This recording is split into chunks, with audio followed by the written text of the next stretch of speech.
In this video, we are going to see a new theorem called Mayer-Leroux theorem. Now, this theorem is an alternative of proving that certain languages are not regular. So, if you have to prove that a given language is not regular, you can either use pumping lemma or this theorem. Now, the basic difference is that is in the approach. In pumping lemma, the approach is little negative because we have how we prove that a language is not regular is by stating that a particular language doesn't have the pumping lemma is not applicable on that particular language. Over here the proof is a bit constructive and it is simpler than pumping lemma and makes also is quite intuitive also. So if not mentioned in any question that how you have to prove that a language is not regular, you can always use this theorem to prove a language to be noun regular in a more clear and efficient manner. So let us see what the theorem is. So there is some theory that we need to cover before you can actually apply this theorem. So if you consider a particular FA, then each state, whether a final state or not, can be thought of as a creating a society of certain class of string. Okay, now what does that mean? Let us see.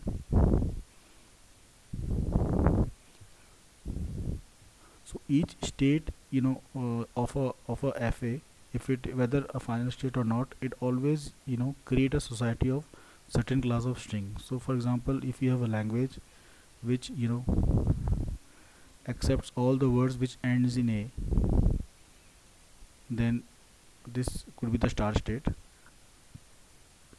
For any B that it reads, it remains in state 1, and for any A it reads, it goes to the final state, and for any B it comes back. So the only words that this automata is accepting are the words which are ending in A. Okay, so any word which end in B will end in this start state, and every word which ends in A will end in this state 2. Let us call this state 2. Okay, now every string in this language, the language in which any string of this language, it can be all the possible strings that that can be fed into this in this automata can be these states divide them into two mutually exclusive classes. This class will be of all the strings which doesn't end in A, and this class will be all the words which ends in A. Okay, so there are two classes. So it is making a society.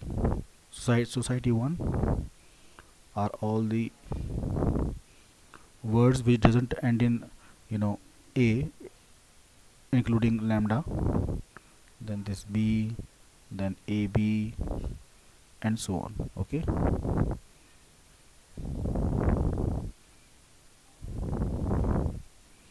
while society 2 is the society where you have all the words, all the strings that are ending in A. Okay, so starting from single A, this will belong to this society 2, then ABA, and so on.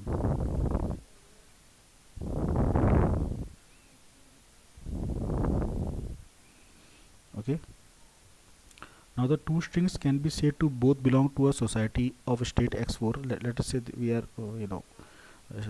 just assuming that we are observing a state x4. So if they both trace a path from start to x4, even if their paths are very different, we will say that they are they belong to the same society. Okay, so let us assume that there is some other DFA also, and it is like this. Okay, This is just a random DFA that I'm drawing over here. And let us say it has two words, W1 and W2. Okay, now W2, it it starts from the start state and reaches this state over here following this path 1, 2 and 3. And then we have W2, another word which starts from the start state 1 and then it reaches state 3 using this path over here. Okay, so even though their paths are different, we will say that they belong to the same society. So it is about being in a state rather than the path that is being followed by the string. Okay, so two strings are always in the same state if they if they are in the same society, if they come or they arrive at a given state, even though their paths could be different.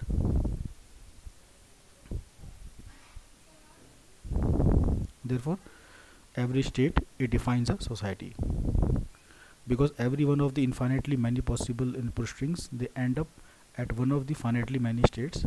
Some of these societies have infinite membership. Okay, so what does that mean? Some of the societies, you can think of societies and state as interchangeable words. Okay, so our states and our DFA, they are societies. Okay, now because there are only finite number of states in any DFA, so all the infinite words, they can be they can belong to either of the either of the state.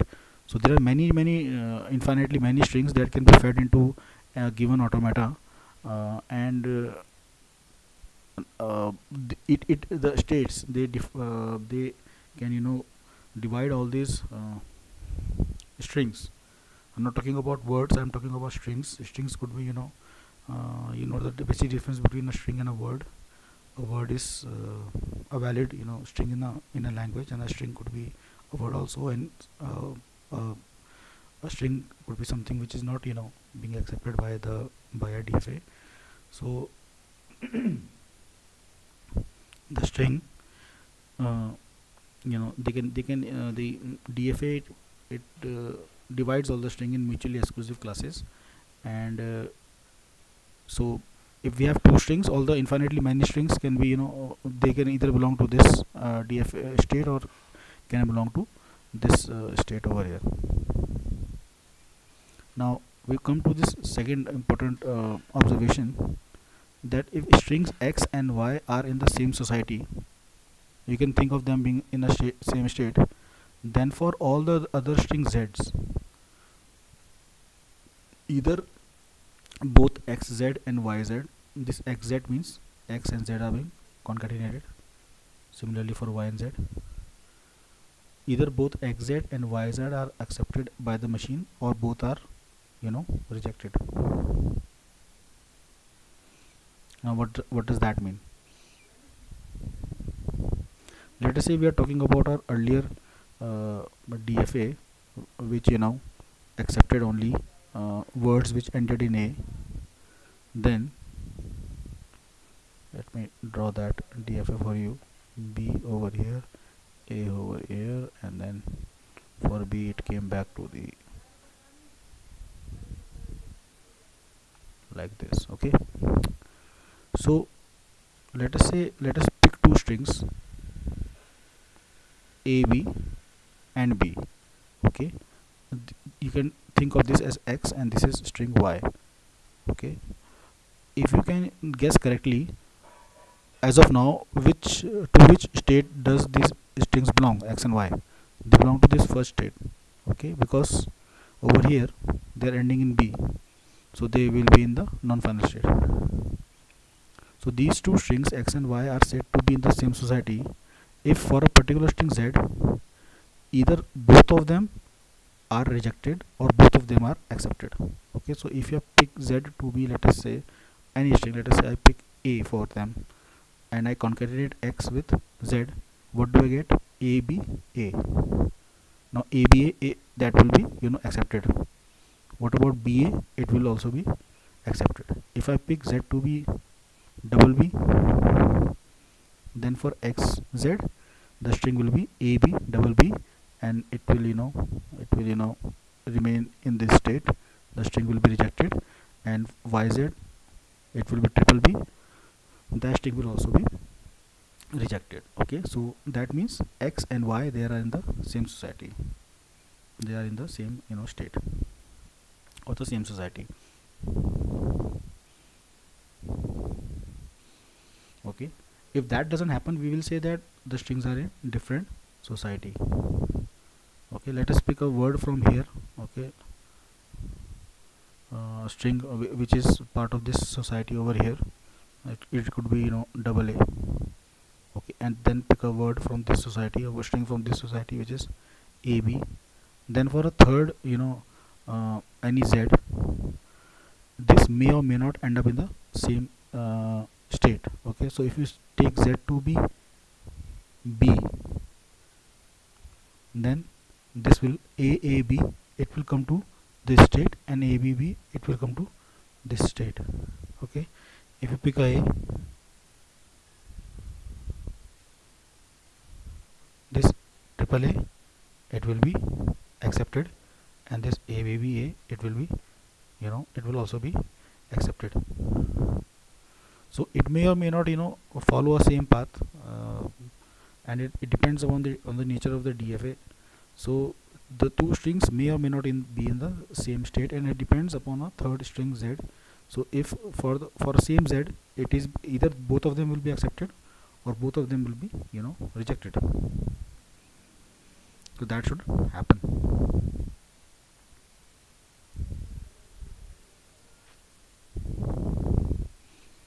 So now we come to the theorem.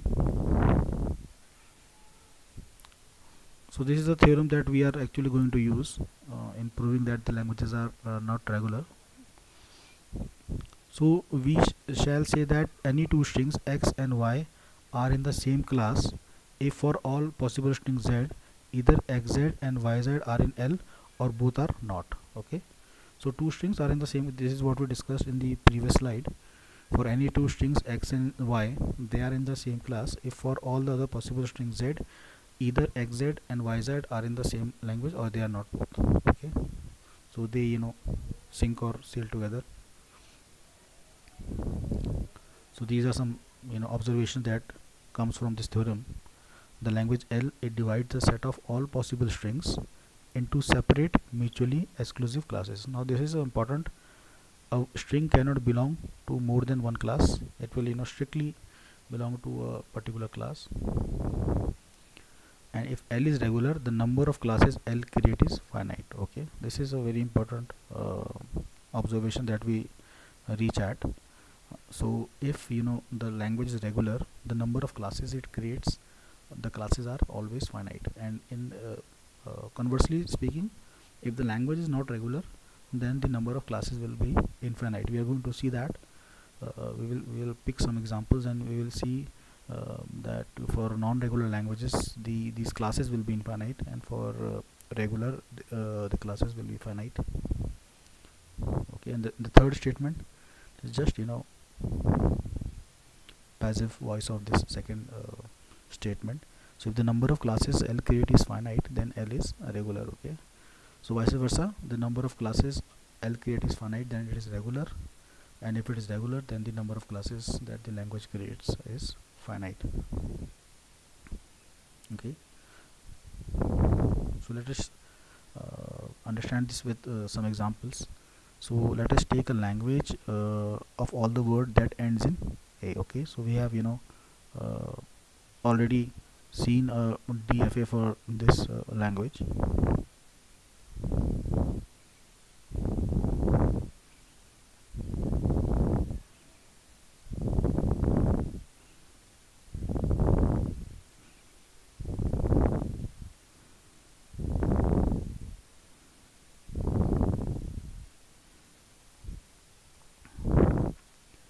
Okay, so there are, as you can observe very clearly from this DFA, that there are two classes. Okay, there are only two classes. One classes are of the strings which ends in A, that is in final state over here. Another class are all the words which end in B, or let us say which doesn't end in A. Okay, so those ends in this society or this state 1.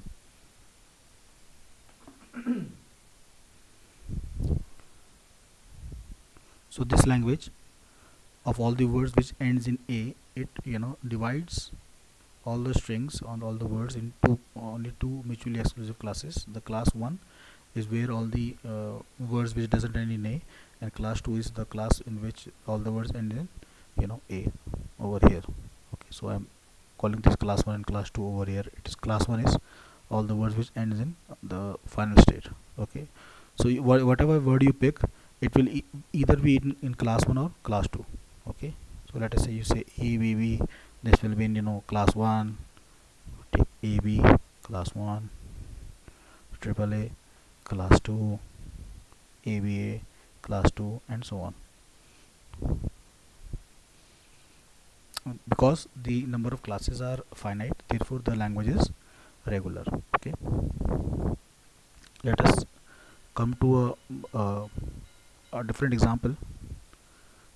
Here we are taking a language which contains all the strings that contain a double A. So how many classes are there? So you can say there could be two classes. One, the class where all the strings they end in double A, and another class will be class 2 where all the words doesn't end in double A. Well, actually this is a wrong observation. Okay, there are actually three classes. Okay, because this class that we are talking about, which doesn't end in double A, can be further divided into two more classes. Okay, all the words that doesn't contain a double A and ends in B, and all the words which doesn't contain a double A and ends in single A. Okay, so there are actually three possible classes for this language. Okay, so C1 is the class 1 where string without double A that end in A, and class 2 is strings without double A that end in B, and class 3 is strings with double A, that is the final state. So these are the class 3 is the class of string which contains double A, and you can ask why these two classes are different. Okay, the strings which doesn't end in doesn't have a double A in them, how they are different. Okay, so for that only you have to see is you have to just pick a string. Okay, let us say I pick these two strings ABA and ABB. Okay, now you can see they both doesn't have double A in them. Okay, so they both should be rejected by the DFA for this language. Okay, now what will happen if I add a single A in one of them, in both of them? What will happen? This string will become AB double A, and this string will become AB A double B single A. Now this one is will be accepted by the DFA, while this will still be rejected, because now this string contains a double A in it and this doesn't. So even though they were both having not having a double A in them, but they still belong to different classes, because for this single A one of them is being accepted while the other is being rejected. Okay, so that is why they are not in the same class, even though they don't both have double A in them. So they are in two different classes. Okay, so that is why we have made two separate classes for all the words, all the strings which doesn't have a double A in them. One are the strings which doesn't have a double A and they end in A. Okay, and the second is the strings without a double A and which ends in B or lambda.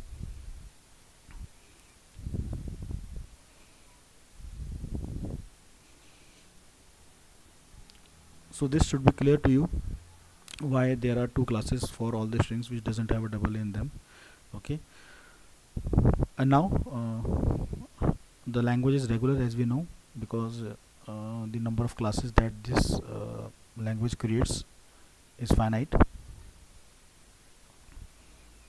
Okay, now we'll come to observe some non-regular languages. This AN BN we already know this language is not regular, so you only need to observe that the strings A, double A, triple A and 4A, 4A's, they are all in different classes, because for each M only AM is turned into a word in L by Z is equal to BM. Now what does that mean?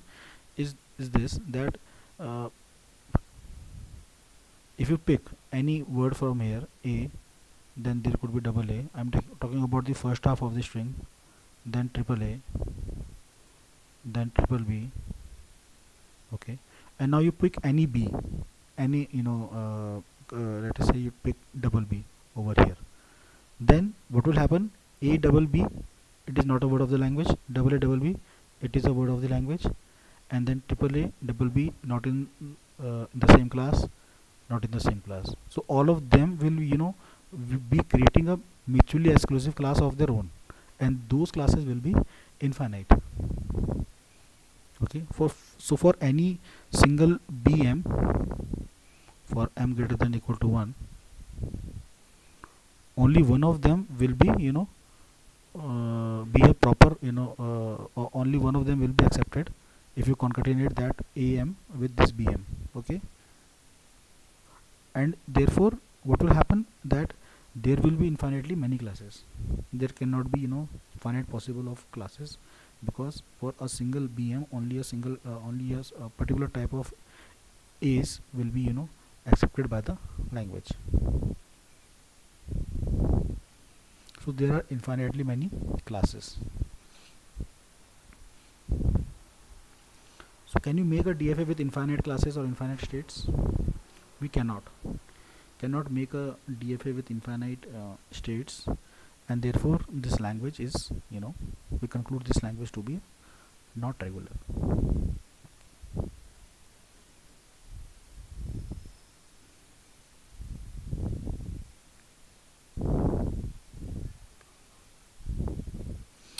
Okay, so I guess this is an easier way of letting know or proving that a language is not regular, because all you have to do now is that you have to observe that the classes in which this language divides its strings are infinite. Okay, the classes that this language breaks its strings in, those classes are infinite, and therefore the languages are not regular.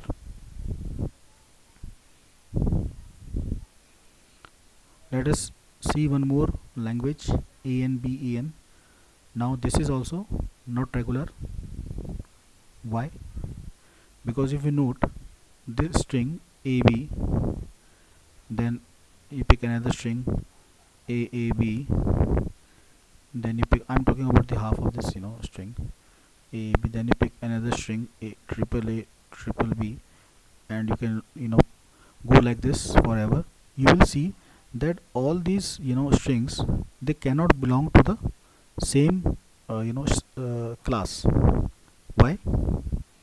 Because for a particular A, let us say I put Z equals A, only ABA will be accepted as a word of the language, and other will be rejected.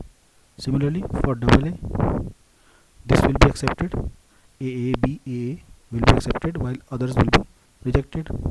Similarly for triple A, only this triple A will be accepted, and all others will be rejected. So what does that mean? Is that there are infinitely many classes. Why? Because each of these strings, they have a separate class of their own. Okay, and no other string can come in their class. So each of these strings will create a class of their own, and because these number of strings are they are infinite, therefore the number of classes that they create, the classes will also be infinite. The classes are infinite, and therefore the language is not regular. This is a way easier way of telling that a language is not regular, but just observing it. And if it is not given in your questions, if you are encountering a question where it just asks you to prove that a language is not regular without specifying a method, you can always uh, give Mayer-Niro theorem a try first, because it will be easier for you. That you have to only do when it is not specified. Well, if it is specified that you have to use pumping lemma, then you have to use that. Otherwise, this theorem works very well, and it is quite easier to write and explain to the evaluator. So that's all for today. Thank you.